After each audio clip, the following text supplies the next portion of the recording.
सभी चरणों में कोटि-कोटि प्रणाम। सभी को जय श्री राम। मैं अभी जाप कर रही थी, तो मुझे सबसे पहले मेरे थड़ाई पर बहुत भारीपन हो रहा था, बहुत भारी हो रहा था सिर। तो थड़ाई पर मुझे भैया का चेहरा दिखाई दिया हँसते हुए माथे पर, और सद्गुरु राज भैया जी ऐसे लिखा हुआ दिखाई दिया था। फिर उसके बाद में मुझे माता काली दिखाई दी।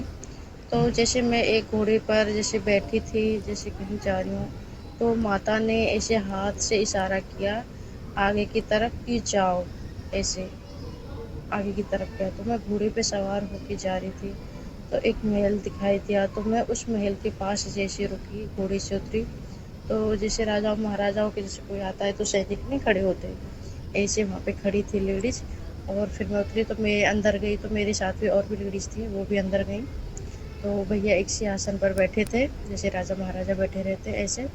भैया को प्रणाम किया वहाँ पे मैंने। तो भैया ना आंखें खोल के मेरी तरफ देख रहे हैं, और मैं भैया की तरफ देख रही हूँ। जैसे भैया बोलते हैं ना, मेरी आंखों में देखो, ऐसे। तो भैया की आंखों से ना पीली पीली रोशनी मेरी आंखों की तरफ आ रही है। तो मैं ना गिर गई हूँ नीचे, जैसे बेहोश हो जाते हैं ऐसे।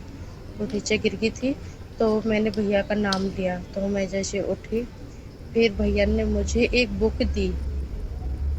भैया ने मुझे एक बुक दी, तो उस पे भैया का नाम लिखा था। तो फिर वो मैंने खोली, तो उसमें सभी देवी देवताओं की फ़ोटो थी।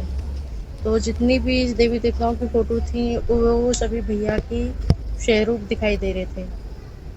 भैया ही दिखाई दे रहे थे, सभी देवी देवताओं की फ़ोटो थी, तो भैया ही दिखाई दे रहे थे। ऐसा देखा। फिर उसके बाद में मुझे साईं बाबा के दर्शन हुए। फिर गणेश भगवान के दर्शन हुए, और फिर मुझे दुर्गा माँ दिखाई दी, माता। फिर उसके बाद में फिर मुझे वे बजरंगबली महाराज दिखाई दिए, और शनिदेव दिखाई दिए, जिस पर उनकी सवारी होती है उस पर बैठे हुए दिखाई दिए। तो जैसे हाथ से ऐसे आशीर्वाद देते हैं, ऐसे हाथ कर रखा था। और हनुमान जी दिखाई दिए थे, तो वो फल खा रहे थे, तो अमरूद जैसे खा रहे थे, तो हंस देख भी रहे थे और फिर खा भी रहे थे। तो ऐसे करके, तो ऐसे इशारे से जैसे बोलते हैं ना कि ले तू भी खाएगा, ऐसे करके, तो तुम भी खाओगे, ऐसे करके। तो हाँ, मैंने थोड़ा हाथ आगे किया, तो उन्होंने नहीं दिया।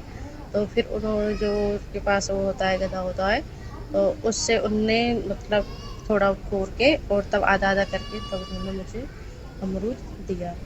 तो ऐसा देखा मैंने। उसके बाद में देखा, तो माता के भजन चल रहे थे, और 2 भजन चल रहे थे, मुझे याद है, दोनों भजन जो चल रहे थे। और उसके बाद में जैसे फिर हम ना बस में बैठे हैं, तो भैया भी हैं साथ में, तो हम जैसे कहीं पर जा रहे हैं, तो ना हम अमरनाथ के मंदिर पहुँचे थे वहाँ पे। तो जैसे भैया ने पहला पैर जैसे ज़मीन पर रखा ना, बस में से उतर रहे थे, तो वहाँ पे पूरा बिल्कुल सफ़ेद रोशनी हो गई थी। जैसे भैया ने पैर ज़मीन पर रखा, वहाँ पे सफ़ेद रोशनी हो गई थी बिल्कुल। तो जैसे-जैसे भैया हम ऊपर चढ़ाई करते गए, मंदिर के अंदर गए वहाँ पे अंदर, तो वहाँ पे शिवलिंग थी, और पानी दिखाई दिया वहाँ पे, जैसे तालाब बना होता है ऐसे। एक कबूतर दिखाई दिया। तो वहाँ पे जैसे जल चढ़ा रहे थे हम भैया के साथ, सभी शिष्य भैया के साथ में थे। तो वहाँ पे मुझे फिर एक त्रिशूल दिखाई दिया, और भोले बाबा के दर्शन हुए वहाँ पे, जैसे दिखाई दिया। और फिर उसके बाद में फिर ऐसे जैसे भैया उस शिवलिंग के अंदर समा गए थे, ऐसे दिखाई दिया।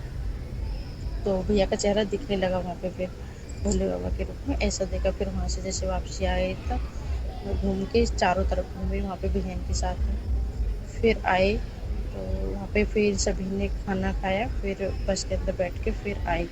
तो वहाँ से फिर केदारनाथ मंदिर गए। तो जैसे वहाँ पे उतरे, तो सबसे पहले माता दिखाई थी वहाँ पे। माता काफ़ी लंबाई थी माता की, जितना देखो उतना, मतलब बहुत बड़ी माता दिखाई दे रही थी।